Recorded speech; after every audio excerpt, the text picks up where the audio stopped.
What's up, Sega fans? Dan the Mega Driver here with a quick update on those 5 restored, resurrected Sega IPs that me and James the Segaholic spoke about recently that were unveiled at the Game Awards. There's been a slight update. I won't take up too much of your time because there's not an awful lot here, but Sega just released their management meeting 2023 slides, which you can see right here.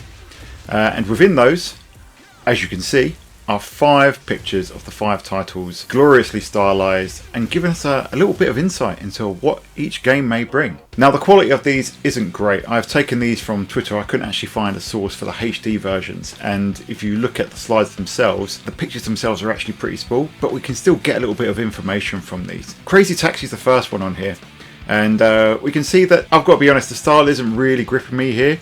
Looks a little realistic, not so crazy. The original game was really stylized, and you can see that stylization in the trailer. So I do hold on hope that it's going to be decent. No mention of the cops being in this one. You can just see the taxi. No inference of multiplayer either. The tagline here says, "Innovative and fresh style driving action. Cheerful feeling of freedom, cross-fusion of nature and city. Peel out the new stage of Crazy City." That doesn't actually tell us an awful lot. You can see the car here. It sort of looks like BD Joe with the hat, but maybe not quite. The car certainly isn't his, so jury's out a little bit on this one. This is probably the slide that tells us the least about what's coming. It just says, here we go, it's a new Crazy Taxi game. Whether these are playable cars or not, I don't think that's clear. It seems like these are NPC cars. You've got a guy falling out of his car here, or maybe he's doing a handstand in it, I don't know. But the 2 screenshots just basically show us really the Crazy Taxi that we all know and love. So at the very least, we can be sure that we're in some new crazy action. Now here's an interesting one. Streets of Rage Revolution. So the new Streets of Rage has a name. And you can see here, there's Axel Stone with his back to us. But we can see he's got his new vest, his new body warmer. Very, as we said before, very Garrow, Mark of the Wolves, Terry Bogard here, with the arms cut out and the fur around the neck and the shoulders. The city itself looks really cool. Looks kind of exactly like you would expect Streets of Rage to look. You know, you've got the blue-hued night look of the backgrounds, the cityscape. You've got the burning bottles here. In terms of the sort of Easter eggs sitting in the background, you've got the knife down here. The bottles were kind of a feature in Streets of Rage 1. You didn't see them again after that. The neon signs.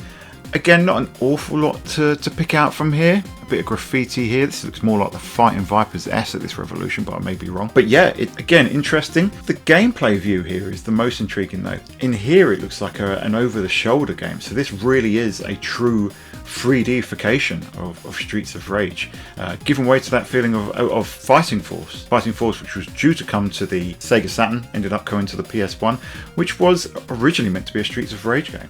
So yeah, the over the shoulder, lots of fire there. I don't know whether he's thrown a Molotov cocktail at them. I think that looks like damage meters. The picture is way too small and low resolution to see, but we've got a hit combo there, so obviously combos are going to be a factor. And yeah, I can't see if that's meant to be a player too, or if that's the enemy's name. But again, looks pretty cool.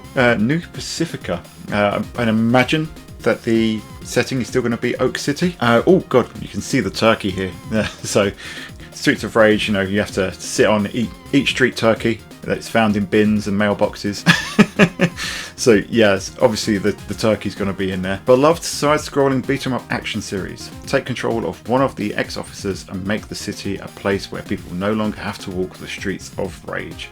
So this sounds like a soft reboot to me. It may well be, because we're talking about ex-police officers, which was the story behind the original game. In the original game, Axel, Adam and Blaze were all ex-police officers.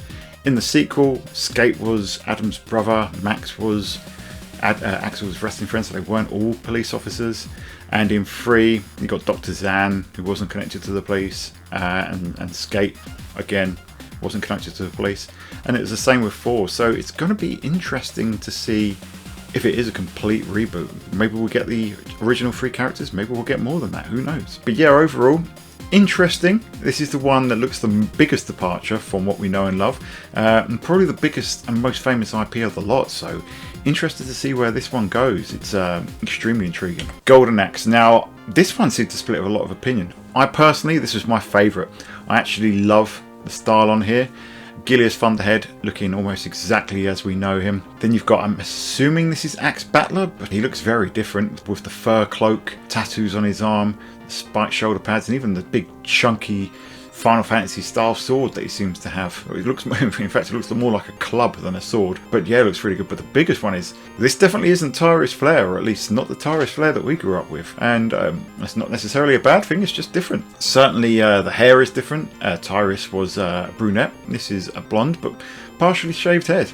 Very heavy on the eyeshadow. Now I know that there's a lot of commentary these days around people censoring or being a bit too PG with how people are attired. It doesn't look like Sega got that memo, but that's by the by. I'm assuming this over here is Death Adder by its helmet. You can't see his face, and even the slot in his helmet looks familiar. So you've got to assume that that's Death Adder there.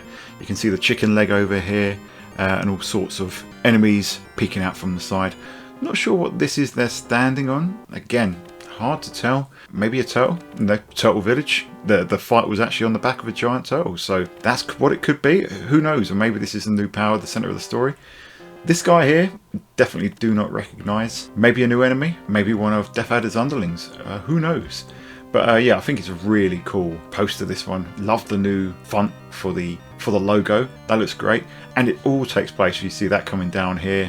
And then you've got the axe. So this is, of course, the golden axe. Interestingly, in the original game, in the arcade game, it was Gilius that had a golden axe. But in a Mega Drive port, he had a silver axe. And it was Death Adder who had the golden axe. So interesting stuff here. Very excited to see this one. Oh, and the gameplay. Again, not telling us an awful lot here, but this looks like a new area that we didn't see in the trailer. And same over-the-shoulder view. Just see Gilius here. There's quite a few enemies on screen. It still looks very God of War to me. In fact, this looks even more God of War. It gives me a huge feeling of God of War Ragnarok. Can't remember the stage in Ragnarok that you're in, but one of the stages that you go to, I think it's Freya's homeland. That looks very similar to this here. So yeah, still some very interesting information in here. Golden Axe. Warriors arise to subdue the demons, defeat your enemies with a variety of attacks with swords and magic. The legendary story about the Golden Axe is about to begin. So this, talking about beginnings, makes it sound like Golden Axe is actually going to be a prequel or a complete reboot of sorts, which is very interesting. While Golden Axe is my favourite, there are an awful lot of people on Twitter who say that this is their favourite. And straight away, a lot of people are drawing a connection to Streets of Rage 4 that is, and Wonder Boy Dragon's Trap, which was also Lizard Cube. So given the art style and given how this poster looks, it very strongly infers that Lizard Cube are behind this one, and it looks absolutely fantastic. There's Joe Musashi, instantly recognisable, unlike Golden Axe and Crazy Taxi where we don't know if the characters are quite the same. This is unmistakably the guy from Revenge of Shinobi, Shinobi 3, etc. Looks fantastic. A few guys on Twitter pointed out that there's a couple of good Easter eggs in here. So you've got the statue boss from Revenge of Shinobi, and you've got what looks like a Godzilla somewhere around here, harking back to, you've got the dragon over here. This guy looks like it could be from a version of the boss from the first game, who was very similar to what we saw in the trailer. The helicopter, you've got the cyborg with the big gun down here. So this looks absolutely fantastic. Love the helicopter on here. It looks almost organic the way that it's shaped here. So there always was that sort of techno-organic feel to some of the Shinobi enemies. So I love seeing that adhere to. It looks generally, in terms of design, it looks very faithful to the Mega Drive Master System originals. And this one, looks absolutely phenomenal. I think it looks very. The gameplay from the trailer looks very. If anyone's ever played that game, it's phenomenal. If you haven't played it, definitely check it out if you love things like Shinobi. Screenshot here. This one is probably even less telling than the other two screenshots that we've seen so far. It doesn't really tell us anything new.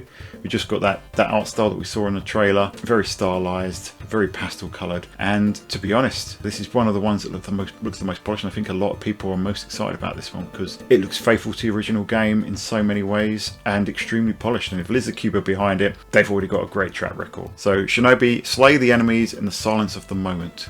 Run through the world of Shinobi full of monsters and ninja actions. Grab, and I'm going to butcher this, grab Borozuki, the legendary sword, and slay evil once more.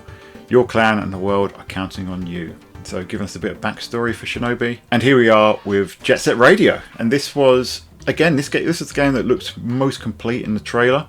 As we can see here, the biggest reveal on here is that it's open world. So counterculture, Tokyo Street, open world. Experience the rebellion, movement that feels free in a suffocating society. Make friends, increase your fans, and create a movement.